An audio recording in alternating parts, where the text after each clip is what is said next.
Well, good morning here. Thyatira is the fourth church, and in her we see the rise of the woman Jezebel.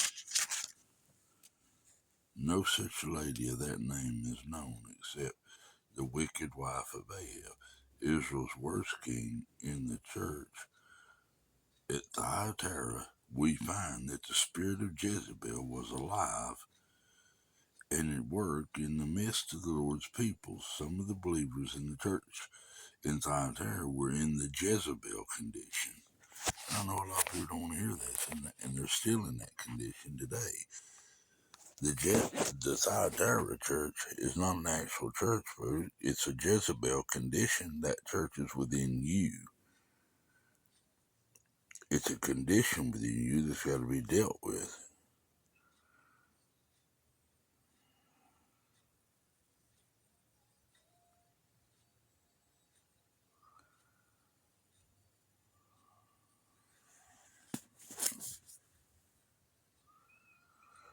There is one in the midst that has a Jezebel spirit. Everybody would get all shook up back in the day when they'd say that because Jezebel was there. They would spend the whole night trying to get Jezebel in the altar to get her saved and delivered from the Jezebel spirit. But I'm going to tell you straight up, the Jezebel spirit was not a spirit of lipstick, rings, bracelets, and smart clothing.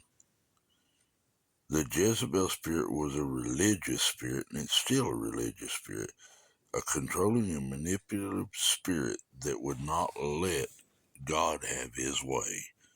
And that spirit's still alive and pertinent today. It will not allow God to have its way. It's a Jezebel spirit. That's why it's a Jezebel spirit. The reign of the house of Ahab is typical of the reign of the flesh through carnal men all through the history of Israel and the church. Jezebel is a typical of that internal feminine quality of the soul which works in union with the flesh and men who walk after the flesh. Jezebel represents the aggressive, seductive, lustful desire that influences people in a religious sense apart from the mind of Christ or the Spirit. This solical that gives them that natural understanding of the scriptures. This solical Jezebel is the instigator of all religions, every religious and spiritual perversions. This is the source of all error and carnal religious activities. And these carnal activities, they take place in every time the doors open every Wednesday and every Sunday. They do the same routine over and over again. They have their own songs picked out. They have everything wrote down. Their sermons are wrote down. They're not being led to the Spirit. They write things down, which is nothing wrong with writing things down if the Spirit's revealing things. But they have their sermons already picked out. They've done practice that, and they've practiced their choir. They sing mostly the same songs, never change nothing up. They're always doing some kind of activity to try to draw a crowd in and stuff. This is that Jezebel spirit. And I hate to say it, but I hate this Jezebel spirit. It's not being led of the Spirit. The Lord Jesus said of Jezebel in the church of Thyatira, which calleth herself a prophetess. She calls herself a seer when she's not a seer. That's what prophetess means, a seer, one who sees when she doesn't see nothing, and she seduces God's servants. Jezebel is the carnal and soulish spirit that prophesies and teaches in the church systems and seduces many to commit fornication with the world and with other false prophets of the church system. The worst thing about this prophetic witch of evil is that she is married or joined to those who think they are appointed to rule and reign with Christ. as Jezebel was married to King Wicked Ahab, the flesh man. When you're married to your flesh instead of the spirit, you're not going to rule and reign with Christ nowhere. If you're not ruling and reigning now, you in the spirit, you're not going to rule and reign. You ain't going to do it one day, off in the by and by. In other words, they still keep preaching they're sinners saved by grace and they never overcome nothing. In the messages to the seven churches, there are three primary individuals, teachings, or spirits that are revealed to us as standing among the Lord's people in opposition to the life of the spirit of the life in the kingdom. The first is the Nicolaitans, Nicolaitism. That's the doctrine of the Nicolaitans.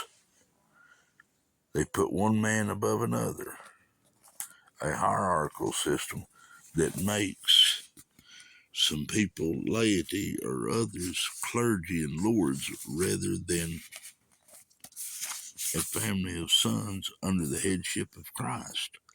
All church systems of man still hold to this doctrine today, that their hierarchy of ministers, with their hierarchy of ministers and offices, they conquer the people through the force of their seminary training, titles, prestige, charisma, rules, regulations, and authorities, rather than serving in humility out of the ministration of the Spirit. Then they have Balaamism, the way and doctrine of Balaam goes beyond the Nicolaitans, for Balaam taught Balak to cause Israel to stumble, to be turned away from the Lord, to be corrupted. And he did this in order to gain a reward of money, prestige, and power of himself. This is a corrupt hireling and religious racketeer system which has always been in the church. They have their own special preachers. They won't let anointed preachers get up and preach because they're afraid that they'll preach too deep and it'll offend the people. That's the very reason why they do this. But has had special heyday over the past 60 years I know of in the person of big name preachers and healers and televangelists. I don't follow none of them televangelists. They're all charlatans. Finally, in the church at Thyatira, we meet the Jezebel spirit. The Lord starts with the outward form, men, often good and sincere men who seek to control and dominate God's people. Then he moves to the Balaamites, those hirelings, ministries to bring the Lord's people into union with the flesh and the world, corrupting the work of God in their lives. Oh, yes, God will bring us out of the various forms of Babylon, but ultimately he will bring every overcoming son of God to the root of the matter, getting the Babylon out of us. This is accomplished only through the salvation of the soul, the renewing of your mind, bringing transformation and union with the Spirit. Israel is the type. God brought Israel out of Egypt in one miraculous night, but it took 40 years of dealing in the wilderness to get the Egypt out of man. It's the same, then the same pattern appears in the book of Revelation in the 7 steps of the overcomer. Only at the end, in the final step of overcoming, does the overcomer finally ascend to the throne of God.